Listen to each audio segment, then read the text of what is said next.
감기가 걸려서 또 이렇게 지롭게 대처하고 또 가정 중에 안 걸리신 분도 계세요. 근데 이제 같이 있다 보니 확산이 될까봐 그래서 2부 때 비대면으로 참여하실 텐데 또 그 가정들로서 기도해 주십시오. 또 하나님께서 잠깐 쉬라고 그러신 게 하나 봅니다. 예, 참 고생들 많으셨는데 참 감사하네요. 예. 자, 이제 우리는 복된 길로 인도하는 길의 세 번째 단계인 그리스도의 온유함에 도달했습니다. 마음이 가난한 자, 애통한 자, 이제 온유함에 도달했습니다. 사실 예수님께서 말씀하시고 가르쳐 주신 8가지 복이 있잖아요. 그 중에서 이 세 번째 복은 특히 한국 사람들이 좋아할 만한 복입니다. 왜냐하면 땅을 유난히 좋아하고 집착하는 경향이 있다 보니 온유한 자에게 땅을 주시겠다는 이 말씀이 무척이나 기분이 좋죠. 그리고 그 땅이 앞으로 개발될 곳이면 더할 나위 없죠. 예, 그렇죠. 근데 여러분, 근데 정말 이 땅이 우리가 온유한 자에게 주는 땅이라고 한다면 가장 땅을 많이 차지했던 역사상 알렉산더 왕이나 징기스칸은 어마어마하게 온유한 자들이 되겠네요. 그렇죠? 근데 그들은 정복당한 입장의 나라에서는 어떻게 했어요? 그들은 야심가요? 전쟁광에 불과합니다. 우크라이나에다가 러시아를 보는 게 그렇죠. 그 사람들은 뭐 전쟁광이지 왜 이 시대에 전쟁을 하고 뭐 이유가 있다 해도 그렇습니다. 그러니까 여러분 생각해 보십시오. 성경에서 말하는 우리가 기업으로 받을 땅이 정말 그 땅, 토지를 말하는 것일까? 영토를 말하는 것일까? 한번 생각해 보고요. 그런데 여러분 우리가 그래도 여러분 그런 땅이라도 땅을 갖고 싶잖아요. 그렇죠? 근데 그 땅을 갖고 싶지만 온유한 자가 되라는 말씀에 솔직한 말로 여러분 한숨부터 내쉬고 말죠. 나 성깔이 있는데 그렇죠? 근데 여러분 그런 것을 볼 때 사실 온유라는 말이 좋은 말임에도 불구하고 자신은 별로 따르고 싶지 않기 때문에 사실 온유한 자가 되라는 말씀에 한숨을 내쉬는 겁니다. 그래서 실제로 이 시대에 온유는 환영받지 못합니다. 첫 번째로 우리가 여기서 봐야 될 게 환영받지 못하는 온유에 대해서 좀 알아보기를 원합니다. 온유는 환영받지 못하고 있습니다. 사실 온유라는 글자는 그 글자 그대로 따뜻할 온, 부드러울 유입니다. 그래서 마음이 따뜻하고 부드러움을 의미하는데 안타깝게도 마음이 따뜻하고 부드러움을 가지고 우리가 사람을 대할수록 이런 성품을 사람들은 유약한 성격으로 단정짓습니다. 화도 낼 줄 모르고 억울하면 분노할지도 모른다고 생각을 해요. 성격이 부드러워서 남에게 싫은 말 한마디도 제대로 못하는 사람, 어떤 경우에는 너무 지나칠 정도로 아이고 잘못했습니다 구실거리는 사람을 이런 사람들만을 온유한 사람으로 생각하는 것 같아요. 네. 이 사람들은 원래 이래서 이래라는 식으로. 그래서 온유하다는 것이 사실 어찌 보면 굉장히 좋은 말인데 긍정적으로 보지 않고 사실 우리들 속에 남모르게 유약한 것으로 보는 것으로 인식이 있더라고요. 그렇죠? 저 나약해서 그래. 나약한 거 온유한 거는 조금 차이가 있는데 세상이 보는 온유함이 그렇다라는 거예요. 네. 나약함으로 인식한다는 거예요. 한 번은 이런 일이 있었습니다. 연세가 지긋하신 한 부인이 자신의 사위를 못마땅하게 여기면서 불평을 합니다. 사실 이 사위는 심성이 좋아서 법이 없어도 살 것이라는 말을 주변에서 늘 듣는 사람입니다. 그런데 이 부인이 말하기를 그렇죠? 장모님이죠? 말하기를 아유 이제 진절머리 간다. 아이고 이거 못 살겠다 이러는 거예요. 이러면서 하는 말이 뭐냐면 식구도 빌어먹이지 못하면서 사람만 좋으면 무슨 소용이 있냐며 차라리 성과를 부리고 심지어 주먹질을 하더라도 식구는 제대로 부양하는 사람이 100배 낫다며 핏대를 세웠습니다. 자, 이게 오늘날의 온유함에 대해서 사회가 담고 있는 모습으로 볼 수 있습니다. 모두가 남에게 약하게 보이거나 만만한 사람으로 취급되는 걸 온유함이라고 생각하고 너무너무 싫어합니다.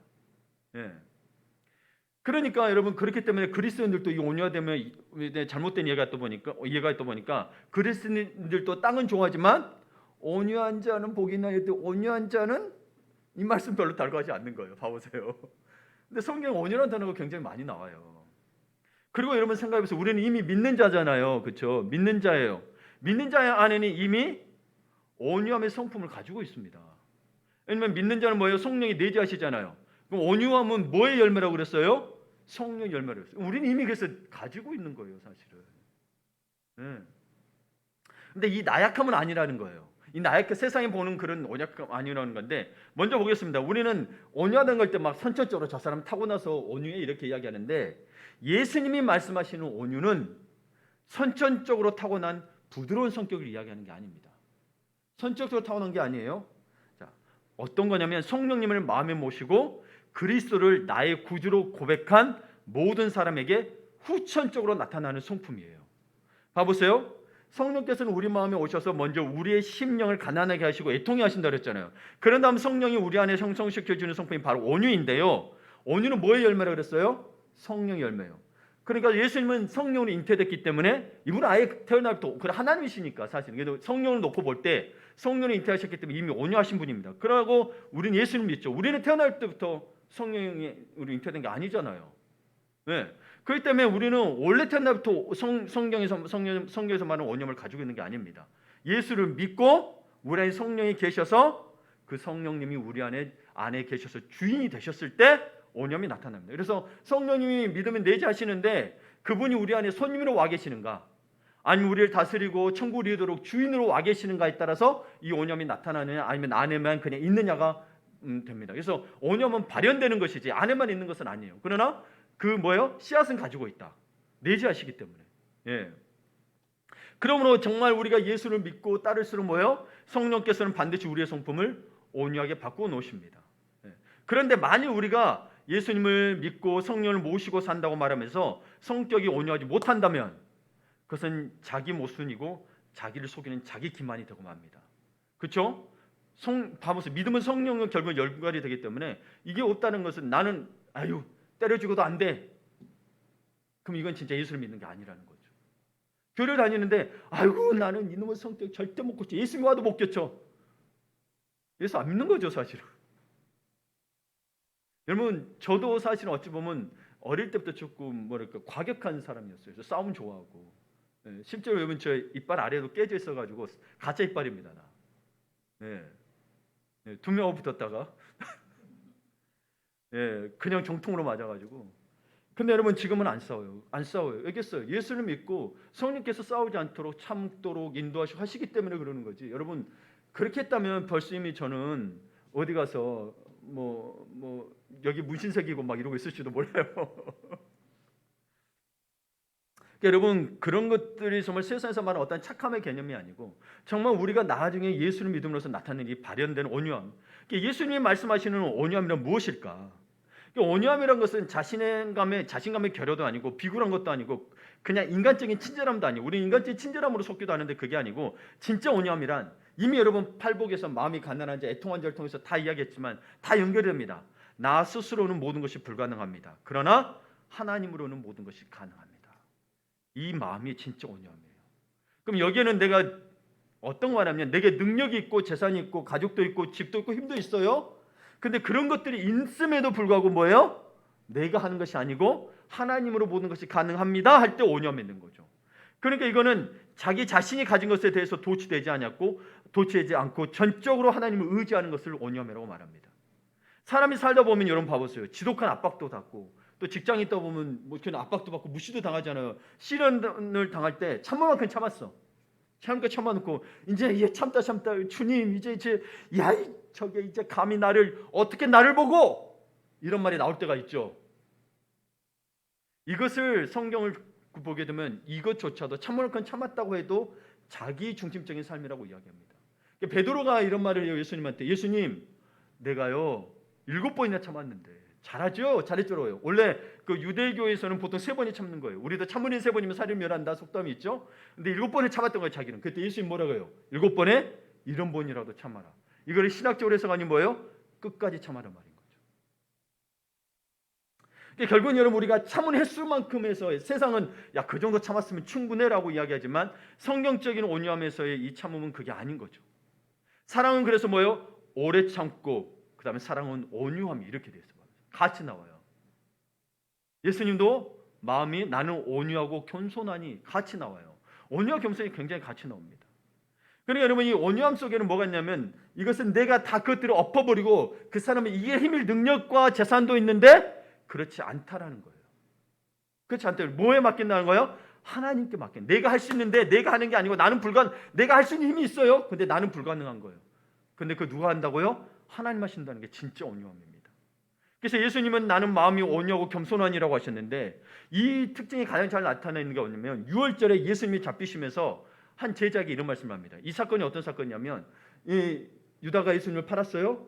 그리고 유다가 가서 이야기를 내가 뽀뽀하는 사람이 키스하는 사람이 예수님이다 잡아라고 왔어요. 그래서 대제사장이나 군인들이나 종들이 왔어. 그랬더니 마침 베드로가 한 제자가 베드로라고 나와 있죠. 종 말고의 종이 종이 말고의 길을 자릅니다. 그래서 예수님이 붙이시면서 이 제자에게 한 이야기예요. 그래서 마태복음 26장에 보게 되면 너는 내가 내 아버지께 구하여 지금 12군단 더 되는 천사를 보내시게 할 수 없는 줄로 아느냐? 12군단 되는 천사를 보낼 수 있다는 거예요. 그러면 보통 그 당시 로마 군단이 한 군단이 8,000명이에요. 12군단이면 몇 명이에요? 96,000명인가요? 96,000명. 천사들이 96,000명이라고 생각해 보세요. 인간이 감당이 되겠어요? 완전 초토화 되버리죠. 그래서 그러면서 또 그 구절 다음에 이게 53절인데 54절에 뭐라고 했냐면 내가 만일 그렇게 하면 천사들을 불러버리면 이런 일이 있으리라 한 성경이 어떻게 이루어지겠느냐 하시더라라고 되어 있습니다. 여기는 두 가지를 볼 수 있습니다. 예수님이 천군 천사를 불러서 다 멸할 수 있는 힘도 있으시지만 두 번째 뭐예요? 철저히 하나님이 예언자를 통해서 말씀하신 바를 이루기 위해서 순종하셨다는 사실을 볼 수 있습니다. 이게 온유함입니다. 그래서 온유함은 단순히 참는 것만이 아니라 뭐예요? 하나님의 말씀에 따라서 그것이 이루어지도록 순종하는 자세까지가 온유함이 됩니다. 그러니까 예수님은 어떻게 돼요? 육신의 몸을 입고 계신 동안에도 하나님이신데 하늘 아버지의 아들 되는 삶을 살았어요. 여러분 이게 하나님 아버지의 아들 그러니까 이게 높낮이로 생각하는데 절대 아니고요. 빌립보서 2장 6절을 봅니다. 함께 읽겠습니다. 그는 근본 하나님의 본체시나 여기지 아니하시고 오히려 자기를 비워 종의 형체를 가지사 사람들과 같이 되셨고, 하나님의 본체시고요. 하나님 아버지와 같은 분이세요. 뭐든지 같단 것이에요. 이제 하시는 역할이 달랐던 거지 같은 분이에요. 삼일체가 우리가 지식으로 이해될 수 있는 부분은 아니잖아요. 근데 같은 분이에요. 근데 취하지 않으시고 뭐요? 인간의 모습, 종의 형체가 가지셨다는 거예요. 누구를 위한 종이 되신 거예요? 하나님을 위한 종이 되신 거예요. 그러니까 예수님은 모든 것을 하늘 아버지의 뜻대로 하셨고 그분의 아들대로 행하셨다는 거예요. 하나님이신데. 이게 놀라운. 그래서 예수님을 다른 표현으로 뭐냐면 겸손의 왕이요라고 이야기해요.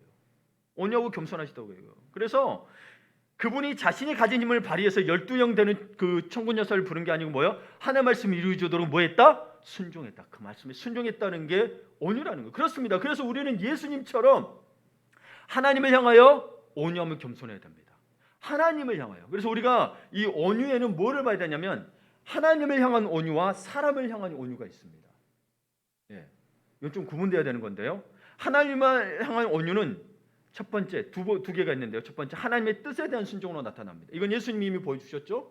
그리고 어떻게 인간은 바라되냐면 사무엘에도 이런 말, 사무엘상 3장에도 이런 말이 있는데 사무엘 선지자가 이런 이야기합니다. 이는 여호와시니 선하신 소견대로 하실 것이라. 하나님 여호와는 뭐예요? 선하신 분이기 때문에 그분은 하신 모든 것이 선하다는 거예요. 그걸 믿으라는 거예요. 근데 사무엘상에 보게 되면 뭐예요? 그 앞에 사사기를 보게 되면 인간이 하나님 뜻에 따르는 그 자기의 속에는 옳은 대로 인간이 자꾸 자기 방법대로 합니다. 그런 인간에게 뭘 이야기하는 거예요? 하나님의 소견은 언제나 선하시니 믿고 따라가라는 거죠. 이게 첫 번째 하나님을 향한 온유입니다. 온유입니다. 그러니까 하나님 자체, 구약 당시엔 자체에 대해서 하나님이 하시는 것에 대해서 다 온유했고 그 소견들을 믿고 따랐던 거죠. 그게 이제 신약에 와서는 어떤 부분으로 나타나냐면 두 번째가 뭐냐면 하나님의 말씀에 대한 유순함입니다. 하나님의 말씀에 대한 유순함. 사도행전 10장을 보게 됩니다. 이 고백은 로마 군대 백부장 고넬료가 베드로에게 한 말이에요. 근데 베드로가 환상을 봤죠. 이렇게 부정한 것들이 있는데 이렇게 보자기에 쌓여 있는 걸 보게 되죠. 그때 이 고넬료가 종을 보내가지고 했더니 베드로가 여기 온 거예요. 고넬료 집에. 고넬료 집에 와서 이야기합니다. 내가 곧 당신에게 사람을 보내었는데 오셨으니 잘하였나이다. 이제 우리는 주께서 당신에게 명하신 모든 것을 듣고자 하여 다 하나님 앞에 있나이다. 이 고넬료를 통해서 볼 수 있는 게 뭐예요? 하나님을 향한 온유함인데 먼저 하나님 말씀을 전하는 자를 존중합니다. 근데 왜요? 그 말씀이 전한 곳이 곧 자기들은 하나님 앞이라고 말한 거예요. 그래서 하나님의 말씀을 충종하고자 하는 유순함이 있다는 거죠. 왜요? 하나님의 말씀이 이분이 진짜 종이었으니까 예수님의 제자였고 그러니까 그분을 왜 존중해요? 하나님의 말씀 때문에 존중한 거죠. 그리고 왜 그리고 어떤 모습을 보여요? 유순함을 보는 거죠. 우리가 다 하나님 앞에 있는 것처럼 들었다는 거죠. 그래서 여러분 하나님의 말씀을 들을 때 이 자세는 굉장히 중요합니다. 굉장히 중요합니다. 그래서 하나님의 말씀을 따르고 그 가르침에 따르는 자들은요 늘 자기 마음의 부패와 다투옵니다. 하나님의 말씀을 따를 것인지 인간의 것을 따를 것인지 했을 때 뭐요? 이 죄를 자꾸 죽이고 하나님의 말씀을 따르는 사람이 영적으로 온유한 사람입니다. 우리는 이미 악한 세상에서 살고 있어요. 그래서 영적으로 전쟁이 있어요. 그렇죠? 그러나 거기에서 언제나 주님의 말씀을 듣고 순종하는 자가 온유한 자고 이야기하고 있습니다. 그래서 위험 있는 하나님의 말씀을 정말 이렇게 막 듣기 싫은데 억지로 듣거나 아이고 또는 정말 아이고 나는 못할 것 같아 이런 식으로 듣는 게 아니라 온유함으로 받는다는 것, 유순함으로 받는다는 것은 정말 행복한 일입니다. 그래서 하나님 앞에 나와도 이렇게 듣는 자와 않는 자에는 형격히 차이가 있다는 겁니다. 그래서 여러분 그 말씀에 순종하는 자는 많지가 않아요. 실제로 듣는 자는 많은 것 같아도 순종하는 자가 많지 않은 것은 뭐예요? 이미 듣는 자세부터 나타나기 때문입니다. 다음은 사람을 향하여 온유해야 합니다. 온유는 하나님 앞에서의 태도만을 가리키는 게 아닙니다. 사람을 향해서 어떤 마음, 어떤 태도를 가지고 있는지도 대단히 중요합니다. 사람을 어떻게 대하는지를 보면 그가 온유한지 그렇지 않은지를 분별할 수 있습니다. 특별히 자신을 비난하고 대적하거나 모함하는 사람들을 대할 때 어떤 마음가짐과 태도를 갖는지 보면 알 수 있습니다. 그렇죠? 비난하고 모함한 사람한테는 참 이렇게 대하기가 참 어려운데 이거는 바울이 이야기할 때 그런 부분을 이야기하죠. 세 가지 부류의 이야기를 하죠. 금요 성령 집회 때 이야기했는데 영적인 사람, 그리고 natural man, 자연인, 그냥 육체를 가진 사람, 우리 모두. 그 다음에 뭐요? 육적인 사람, carnal man, a man of flesh. 그래서 육적인 사람. 육적인과 영적인 거는 대조되죠. 우리 모두 다 그러나 자연인이죠. 그러니까 믿는 자들은 여러분 딱 이게 있어요. 어떤 세상의 부류가 어떻게 됐냐면 믿는 자와 안 믿는 자. 여기서 있어요. 근데 믿는 자에서 뭐가 구분이 되냐면 영적인 사람과 육적인 사람. 육체적인 사람은 다 우리가 살아있는 자는 다 육체적인 사람이에요.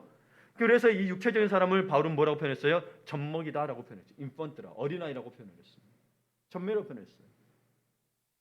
그러면 봅시다. 여기에서 그러면 이 온유함도 그런 영적인 사람에게 나타나는 성령 열매가 나타나는데 자기 힘으로 뭔가 해보려는 사람이 있습니다. 이거는 육체적인 사람입니다. 교회 안에 있습니다.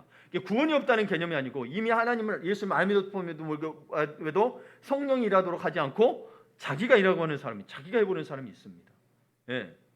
그런데 보세요. 분노할 수밖에 없고 억울할 수밖에 없는 상황에서도 하나님께 그 해결을 의존하려는 사람이 있습니다. 그 사람이 온유한 자라고 이야기하는 겁니다. 그럼 우리 이 온유한 자에는 그 태도가 있습니다.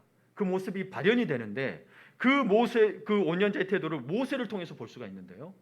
또 민수기 12장에 보게 되면 이 사람 모세는 온유함이 지면의 모든 사람보다 더하더라. 뭐 때문에 온유함이 이렇게 더할까 모세가? 12장 3절에 나와요. 그래서 12장 3절을 나오려면 이 1절과 2절을 연결해서 보게 되는데 그래서 이거를 이야기해서는 1절, 2절을 통한 배경을 봐야 됩니다. 먼저 모세는 430년 동안이나 노예로 살던 민족을 해방시켰습니다. 그리고 수백만에 이르는 무리를 끌고 시내산까지 인도한 자입니다. 그래서 하나님께서 함께 하시는 지도자였기 때문에 그의 권위는 이스라엘 앞에서 하나님을 대리하는 거였죠. 그래서 모세를 건너면 죽는 거나 마찬가지였어요. 그러니까 아무도 도전할 수 없는 절대적인 것이었어요. 심지어 뭐요? 그는 장막에 들어서 혼자만 하나님의 말씀을 들었어요. 기록을 보면 여호수아는 그래서 문 앞에서 지키고 있었대요. 자기는 듣고 싶은데도 못 들었어. 모세는 그 정도로 도전할 수 없는 절대적인 것이었습니다. 그러나 그의 형 아론과 누이인 미리암이 결탁해서 백성 가운데 일부를 충동질해서는 모세를 인신공격하기 시작했습니다. 어떻게 공격하냐면 어떻게 하나님의 백성의 지도자가 구스 여자를, 에디프 여자를 아내로 맞이할 수 있어? 라고 비난했습니다. 12장 1절을 보면 모세가 구스 여자를 취하였더니 그 여사제를 취하였으므로 미리암과 아론이 모세를 비방하니라. 자, 이 부분에 대해서는 조금 설명을 드리고자 하는데 제가 여러 글을 봤는데 예전에 이제 한국의 신학이 비대하게 했을 때는 모세가 첩을 둔 것이라고 했습니다. 근데 이 부분이 모세가 이 첩이 아니라 모세 아내인 십보라의 가능성이 더 크다라는 성경적 근거가 타당하게 제시되었습니다. 이걸 설명하자면 설명이 기니까 나중에 기회가 되면 한번 설명해 드릴게요. 저도 근데 많이 동의하는 바입니다. 십보라라고 이야기할 수는 없으나 십보라의 가능성이 더 큽니다. 첩을 둔 게 아니고. 모세와 하나님과의 관계와 그리고 이 에디오피아 연인에 대한 부분에 있어서 나중에 선지서에서 보게 되면 미디안 족속이 구스 사람들과 같이 있었다는 구절이 나옵니다. 그래서 아프리카 계열임을 사람은 알 수 있는데 여하튼 여러분 십보라의 가능성이 높습니다. 그렇게 저는 생각을 하고 있고요. 그것을 저는 선택을 했습니다. 보니 첩이라기보다 여러 가지 상황을 볼 때. 근데 여하튼 그거는 좀 더 나중에 설명을 하게 되고, 여기 보면 구스 여자로 소개되는 거죠. 구스인은 흑인을 말합니다. 근데 이것이 비난의 핵심이었어요. 봐보세요. 이걸 가지고 미량과 아론이 모세를 비방하니라 12장 1절에 돼 있죠. 근데 사실은 여러분 이 구스 여인 때문보다도 2절을 보게 되면, 2절을 좀 풀어서 이야기할게요. 모세 어떻게 해야 모세만 지도자하는 거야. 백성들을 선동했다 그랬잖아요. 어떻게 모세만 지도자하는 거냐. 하나님께서는 우리도 만나주시고 우리에게도 말씀하셨거든. 그러니 모세 혼자서 절대 권력을 휘두른 지도자라는 게 말이 안 된다. 우리도 지도자가 될 수 있다 라며 백성을 선동한 거예요. 그러니까 여러분 봐보세요. 핵심 뭐였어요? 구스 여인을 취했다고 해서 비난했지만 실제로 그 마음은 뭐였어요? 모세의 지도자를 탐했던 거죠. 여러분이라면 모세 입장이라면 화가 나야 안 나요? 어째서 더 화가 나야 되냐면 아론은 친형이고 미람은 친누나예요. 진짜 남도 아니고, 그쵸? 그러니까 더욱 화가 나고 괘씸하지 않겠어요? 근데 여러분 이 모세는 당시 유일한 이스라엘의 지도자였고요. 그래서 모세는 그들을 벌할 수도 있었습니다. 그럴 힘이 있었죠. 지금 하나님 앞에 기도하면 또 들어주는 것 관계였기 때문에 그럴 힘이 있었습니다. 그러나 성경을 보면 모세는 잠잠했습니다. 한마디 대꾸도 하지 않았습니다. 화를 내지도 않았습니다. 그렇습니다. 그런 모습을 보고 민수기 12장 1절 2절에서 한 다음에 3절에 이 사람 모세는 온유함이 지면에 모든 사람에 더하더라라고 이야기한 겁니다. 하나님께서 자신의 억울함을 알아주실 것이라는 그 심정으로 그저 조용히 기도하면서 기다렸어요. 만약 우리가 모세와 같이 처신할 수 있다면 우리는 온유한 자입니다. 그러므로 온유한 사람의 태도는 이렇게 정의할 수 있습니다. 혹시 이것도 올라와 있나요? 격분하여 자신의 힘으로 무엇인가 이루는 것이 아니라 하나님 손에 자신을 의탁하는 지혜로운 태도이며 성품이 이렇게 발현된 온유한 사람의 태도라는 거예요. 그렇죠? 여러 가지 정황을 볼 때 이렇다는 겁니다. 그러니까 전능하신, 그런데 인간 속에는 여러분 아시겠지만 잘못하면 폭발하기 쉬운 분노라는 강력한 폭탄이 늘 설치되어 있습니다. 뭐가만 작동되면 째깍째깍 가서 터져버리죠. 그렇죠? 조건만 맞으면 꽝 하고 터지는 거예요. 그러나 그리스도의 마음에는 이 폭탄이 제거되었습니다. 다만 다른 사람을 꺾을 힘이 얼마든지 있지만 꺾지 않는 것입니다. 이 폭탄은 사라져 있는 거예요. 근데 힘은 있어요. 그래서 온유는 나약함이나 비겁함이 아니고요, 전능하신 하나님의 심판 앞에서, 하나님 앞에서, 사람 앞에서가 아니라 그러니 참고 기다리게 되는 거죠. 이게 온유의 태도라는 거예요. 그러면 여러분 유혹하는 것은 괜찮나요? 하고 물어볼 수 있습니다. 사실 이건 제가 하는 말이기도 합니다. 저도 젊었을 때 이 화가 나고 그러면 하나님 욕하는 거 괜찮지 않아요? 신문 보다가 말도 안 되는 이런 나오면, 극악무도한 사람이 나오면 욕하는 괜찮나요? 물어볼 수 있습니다. 사실 저는 괜찮다고 말하고 싶습니다만 저도 욕하고 싶을 때가 한두 번이 아니고, 여러분 솔직히 욕하고 나면 시원한 감도 있잖아요. 그렇죠? 혼자서 산에 가서도 모르면 시원한 감도 있는데, 여러분 근데 그게 혼자서 욕하는 거는 혼자만 하는 게 때문에 어쩔 수 없지만 상대하고는 욕하지 말라는 겁니다. 그래서 온유는 욕함으로써 안갚음하지 않는 게 욕인 거예요. 여러분 군대 가면 굉장히 남자들 욕을 많이 하거든요. 저는 욕 안 했습니다. 그걸 딱 결단을 하고 욕을 안 했어요. 정말 저질스럽습니다. 욕들이. 여하튼 여러분 근데 세다고 생각해요. 사람들은. 남자들은 욕해야 세다고 보이는데, 근데 우리 믿는 사람들은 어떻게 해야 되냐? 상대와 같이 욕하면 안 돼요. 유다서 1장 9절을 보게 되면 함께 읽어볼까요? 천사장 미가엘이 모세의 시체에 관하여 마귀와 다투어 변론할 때에 감히 비방하는 판결을 내리지 못하고 다만 말하되 주께서 너를 꾸짖으시기를 원하노라 하였거늘. 자, 천사장 미가엘이요, 마귀와 변론했었는데, 마귀는 어떤 존재예요? 이들은 욕하고 공격하고 약 올리고, 특히 미가엘 천사장이잖아요. 이 분노를 끌어내려고 애씁니다. 그러나 비방하는 그들을 향해서 같이 비방하지 않고 뭐만 이야기해요? 주께서 너를 꾸짖기를 원하노라. 굉장히 신사적이죠, 그렇죠? 천사는 마귀에 대하여 같이 욕짓거리지 않았다는 거예요. 그래서 우리가 교통사고 나도록 뭐라더라도 같이 맞서서 막 욕하지 마시라는 거예요. 분노는 날 수 있으나. 그래서 우리는 천사장에서 온유함을 배워야 됩니다. 그러지 않고 그러면 또 어떻게 해야 되느냐? 그러면 주님께서 꾸짖기를 원하고 그냥 내버려 두느냐? 그게 아니고 베드로서 3장 9절을 또 함께 읽습니다. 악을 악으로 욕을 욕으로 갚지 말고 도리어 뭐라고요? 복을 빌라. 부르심을 받겠으니 이는 복을 이어받게 하려 하심이라. 자 보세요. 욕만 안 하는 수준이 아니라 뭐 하라고요? 미치겠습니다. 그렇죠? 말도 안 되는 소리죠. 그렇죠? 도리어 복을 빌라라니 화나 죽겠는데. 그렇죠? 근데 왜 그래요? 이를 위하여 너희가 부르심을 받았대. 그러니까 이러기 위해서 우리는 창조되었다는 거예요. 이런 일이 일어날 텐데 너희는 어떻게 해라? 하나님의 사람이라면 복을 빌어라. 근데 왜 그냥 너희가 그냥 참아야 되니까 그게 아니고 뭐예요? 이는 복을 이어받게 하려십니다. 나이 있으면 끝나는 게 아니고 뭐예요? 자손 대대로 복이 이어질 수 있도록. 네. 놀라운 말입니다. 단순히 그래서 여러분 이게 맞서지 않는 게 여러분 내가 손해 본 것 같으나 나중에는 뭐예요? 복이 이어진다는 겁니다. 하나님이 하신다는 거예요.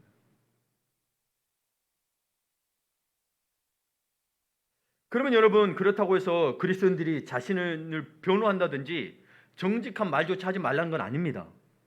사도 바울은 자신이 미쳤다고 사람들이 막 따지고 공격할 때 그렇게 변호했습니다. 사도행전 26장에 보게 되면 바울이 이르되 베스도 각하여 내가 미친 것이 아니오. 여기 사람들이 있어요. 각하가 있고 베스도 그 총독이 있고 그리고 뭐예요? 주변에 사람들이 있어요. 공격하는 사람들이. 근데 거기에 각하 보고 이야기하는 거예요. 내가 미친 것이 아니오. 그 사람들이 공격하니까 미친 것이 아니오 참되고 온전한 말을 내가 하나이다라고 자신을 변호하고 있어요.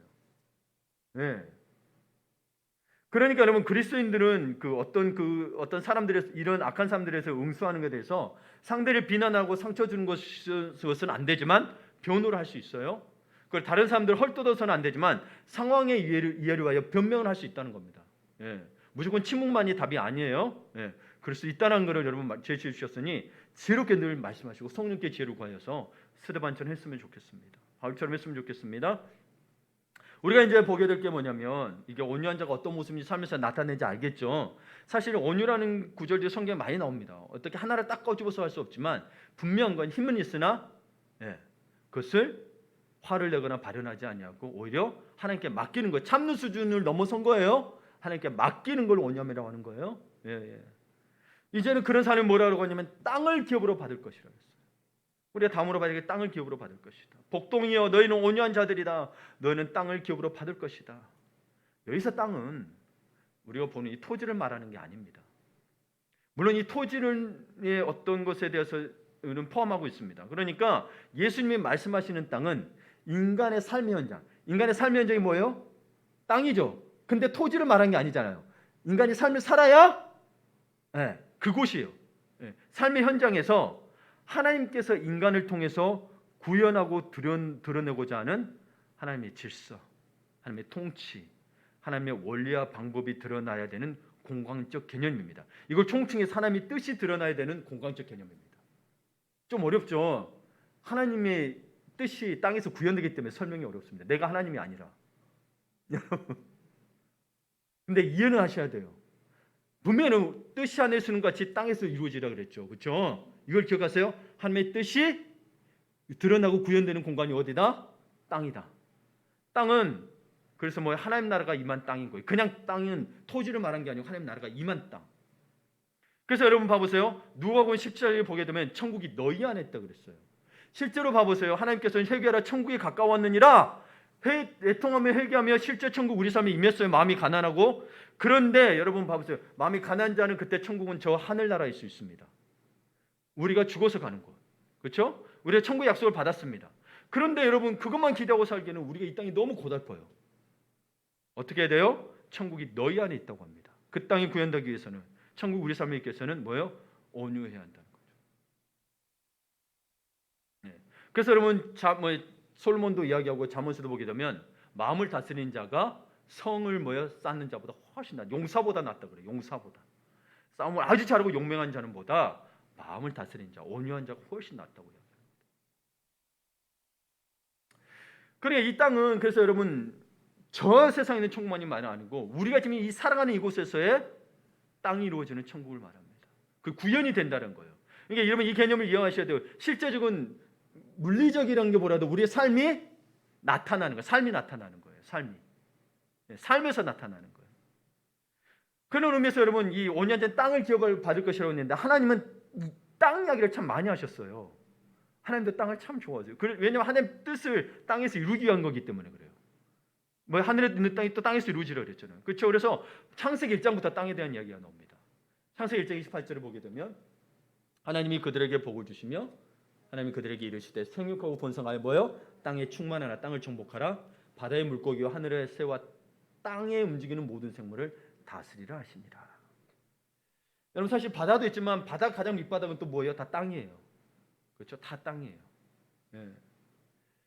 그리고 이 땅의 개념은 이 대기권까지 포함을 하고 있죠. 공기가 있는 곳까지. 그래서 새들도 포함하고 있는데 하나님이 세상을 창조하시고 첫 인류에게 땅을 주셨어요.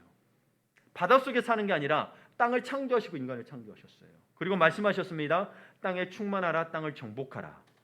땅을 여러분 우리는 정복하라는 개념에 있어서 빼앗고 강탈하라는 걸로 의미를 해석할 수 있는데 그게 아니에요. 그때는 이미 여러분 그런 관계가 없었잖아요. 그럼 이건 뭔 의미예요? 통치하고 다스리라는 거예요.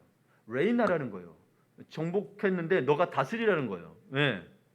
하나님께서 인간에게 땅에서 어떻게 할지를 말씀하신 거죠.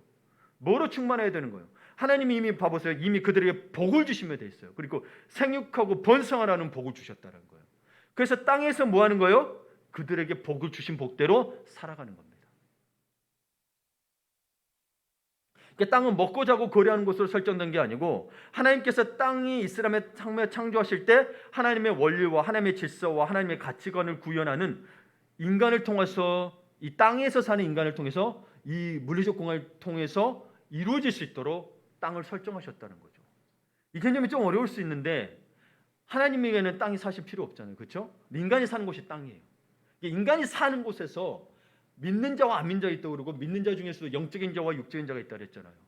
그 하나님께서는 뭐예요? 진짜 모두가 영적인 자가 되어서 하나님이 원하시는 세상, 하나님이 땅에서 뜻을 이루고자 했던 그 구현하심들, 선을 베풀고 영원히 구원받고 하나님의 통치를 받기를 원하는 그 공간에서의 땅을 설정하셨다는 거예요. 네.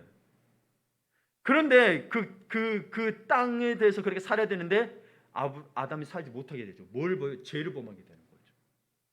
네. 땅이 어떻게 돼 주신 건지 아시겠죠? 그러면서 뭐가 되냐면 뭐예요? 아담이 죄를 지키면서 이 땅이 어떻게 되냐면 원래는 봐보세요. 땅이 하나님 나라가 구현되는 거라 그랬잖아요. 그런데 죄가 들어오면서 어떻게 돼요? 창세기 3장 17절에서 보게 되면 아담에게 이르시되 내가 내 아내 말을 듣고 내가 내게 먹지 말라 한 나무의 열매를 먹었으면 죄를 지었잖아요. 땅이 나오죠. 땅은 너로 말미암아 저주를 받아요. 땅이 저주를 받아요. 하나님 나라가 구현이 돼야 되는데 죄로 말미암아 뭐예요? 땅의 원래의 의도가 뭐예요? 사라져 버린 거예요. 오염돼 버렸다는 표현이 좋은 것 같아요. 오염돼 버린 거예요. 사용할 수 없던 거 뭐예요? 저주를 받아서 네가 평생에 그 소산을 먹으리라. 그러면서 뭐가 돼요? 땅에 가시덤불과 엉겅퀴를 낼 것이라. 내가 먹을 것은 밭의 채소인즉 내가 흙으로 돌아갈 때까지 얼굴에 땀을 흘려 먹을 것을 먹으리니 내가 그것에서 취함을 입었습니다. 너는 흙이니 흙으로 돌아갈 것이니 하시니라. 죄의 결과로 우리는 열심히 일해야 되고 먹어야 됩니다. 그래도 일해서 먹고 사는 거죠. 생명을 줘요. 근데 결국 여러분 이 죄로 말미암아 땅의 원래 의도에서 벗어나니 뭐가 돼요? 이 죄가 들어오면 뭐냐? 땅에서 우리는 뭐가 되죠? 흙으로 돌아간다. 즉 죽음이 오게 됩니다. 하나님의 통치가 이루어지는 세상에 죄가 인간이 피조물이 선을 넘어버려 하나님같이 되고자 하는 선을 넘어버리면서 땅의 원래 의도가 사라져버린 거예요. 여러분 우리가 열심히 사는 것 같지만 이 땅에서 사는 것은 다 뭐예요? 솔직한 말로 그래서 나그네 같다는 거예요. 진실한 우리의 원래 삶이 아니에요. 열심히 산다고 해서 사실 그렇게 의미가 있는 게 아니고 하나님 안에서 이 소망을 가지고 살아야 사실 의미가 있는 거예요. 다 흙으로 돌아갈 거니까.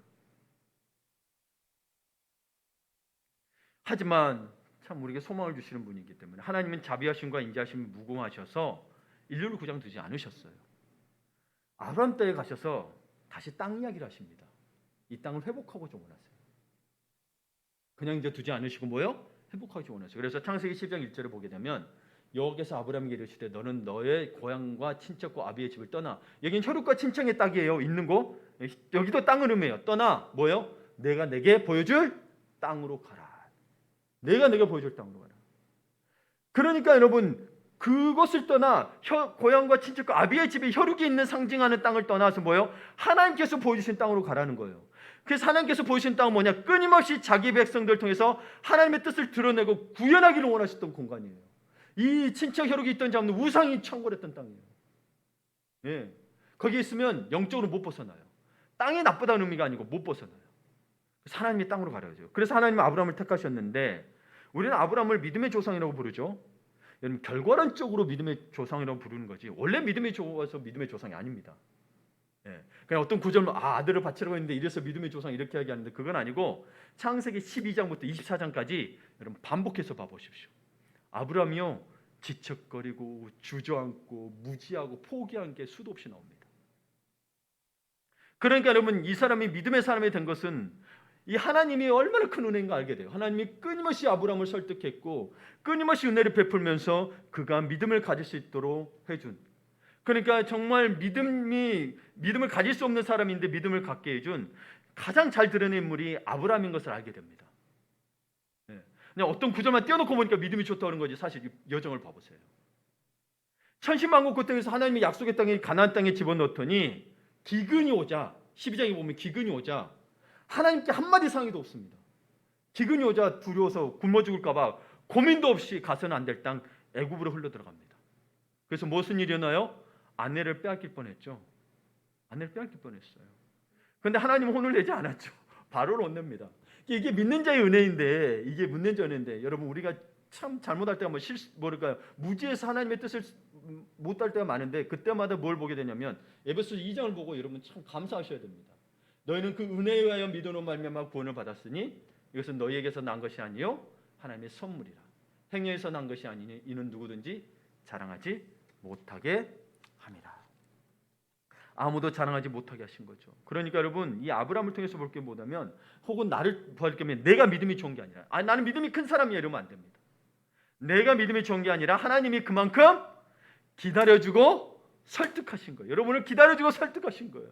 봐보세요. 저도 여태껏 기다려주고 설득하시고. 그러니 믿음이 땅을 통해서 훈련받고 드러나는 거예요. 죄로 말미암아 에덴 땅에서 쫓겨난 후 가나안이라는 땅을 통해서 기회를 주신 거죠. 다시 회복시키기로 원하신 거예요. 그럼 우리 모두 뭐예요? 가나안이라는 이 회복의 땅의 기회를 늘 잡으셔야 됩니다. 지금이 사실 어찌 보면 은혜 시대라는 게 그 땅과도 같은 거예요. 하나님이 통치하기를 원하시고 우상에서 벗어나기를 원해요. 그런데 이 귀한 땅을 회복하기를 원했고 이들이 깨어나기를 원하고 하나님의 통치를 받기를 원하셔서 하나님 이스라엘 민족을 택하셨잖아요. 그런데 이 아브라함의 후손들이 이 땅에서 살다가 가나안의 문화와 우상에게 마음을 빼앗기고 맙니다.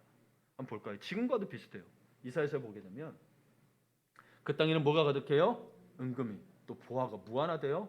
그 땅에는 마필이가 이제 군대와 권세들이 있습니다. 병거가 무수하며 또 그 땅에 또 뭐가 가득해요? 우상도 가득해요. 그들이 자기 손으로 짓고 자기 손으로 만든 것을 경배하여. 이게 여러분 이 세상의 권력과 물질과 우상은 같은 거예요. 이 우상의 본질은 뭐예요? 내가 잘 되기 위한 거거든요. 근데 세상에서 잘 되는 건 뭐예요? 물질도 가져도 권력이 가져야 잘 됐다 그러죠. 자주성가했다 그러고 이 가문을 살렸다 그러죠. 그런데 거기에 빠져서 하나님 말씀에 귀 기울이지 않습니다.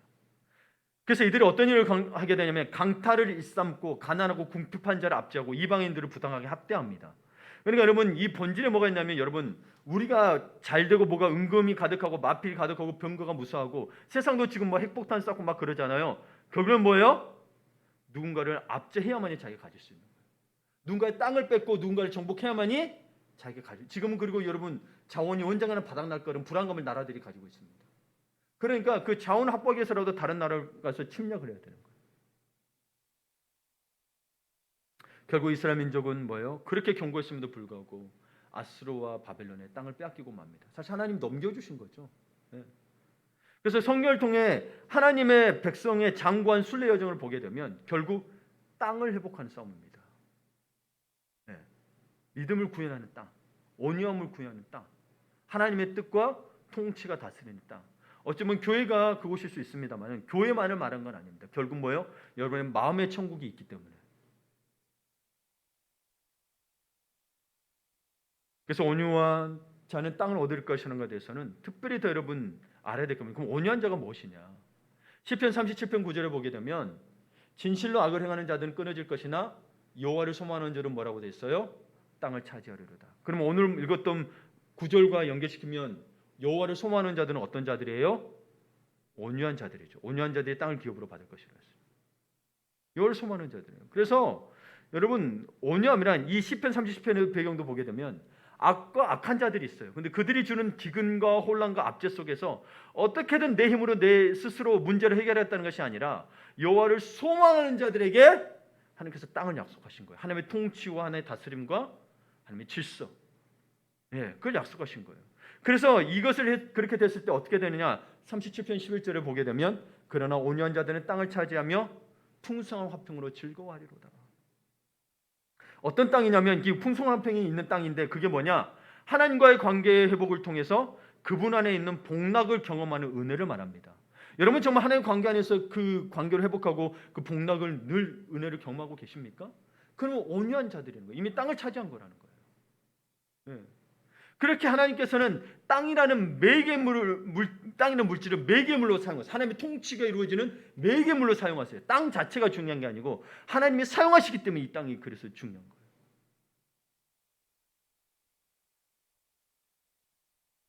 그리고 계속해서 시편 37편 22절을 보게 되면 주의 복을 받은 자들은 땅을 차지하고 주의 저주를 받는 자들은 끊어지리로다. 돼 있죠? 복을 받은 자들이 땅을 차는. 그래서 여러분 하나님 나라를 내가 임하고 있다. 그러면 주의 복을 받은 자들이고, 그럼 어떤 자들이 정말 온유한 자들이냐? 34절을 구체적으로 넣습니다.